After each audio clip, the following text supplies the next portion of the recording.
Hey, business communication students, it's Nate. Wanted to get back to you regarding your week 3 work. Lots of good stuff. I saw a lot of you were experimenting with Slack, so we'll continue to try to thread that alternative communication tool into the class for some extra credit points.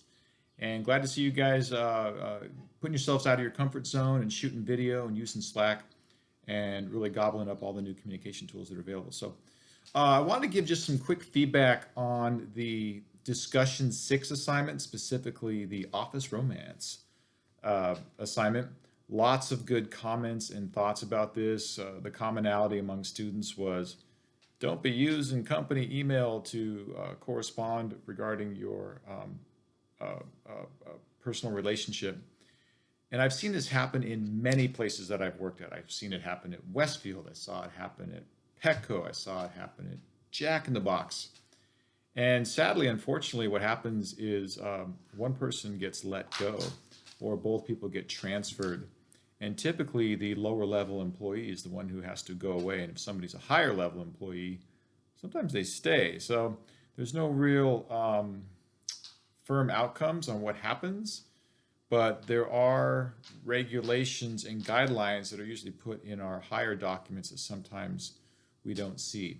So bottom line, any personal communication or any communication at all that you don't really want to have a written record of, that can be an argument with another employee or some confidential discussions, get off the computer, get off of email, even if it comes into you from email, step away from your computer and go have a live conversation.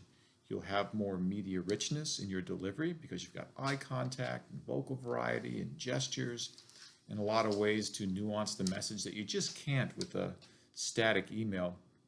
And you don't leave a written record of that communication. Here's what I would have done differently as far as the office romance and Randy handling this situation. Obviously, he's in a crisis situation. He's trying to put out the fire. The cat's already out of the bag. The crisis has already happened. But rolling back the hands of time, what I would have probably done is at the onset of that office relationship. I'm not saying they're right or wrong. I'm not judging them in any way. You spend a lot of hours at work. The odds of possibly meeting somebody at work are fairly high, but you need to know what you're getting into.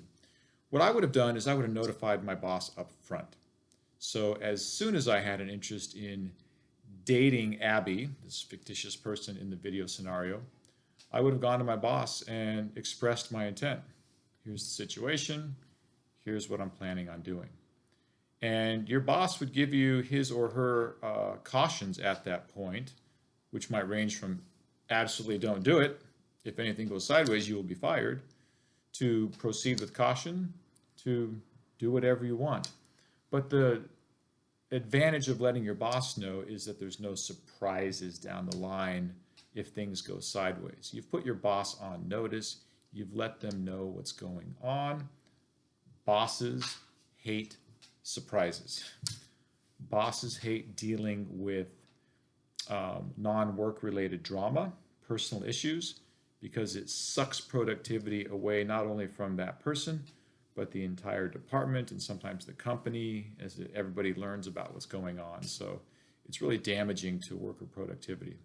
So I would have notified him up front and been upfront about the whole relationship, and that would have probably negated a lot of the putting the fires out that came at the back end of this situation.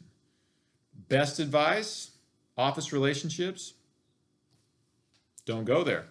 That's the best advice. But you know, you spend a lot of waking hours at work, you smell nice, you're dressed nice, you're on your best behavior. So just know what you're getting into. I met my ex-wife at work and we were together 19 years. So it does happen, but you kind of want to know what the guidelines are at your workplace.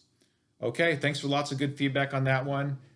We are now in week 4. Week 4 is your first writing assignment, the bad news message. Lots of documents and things to read, videos to watch, documents to read before you actually do that writing assignment. So please do digest all of that week 4 resource page material before you dive into that written assignment.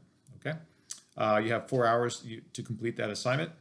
and you can complete it anytime up until Sunday of this week. Once you open it, you do need to complete it, and you have 4 hours to do so.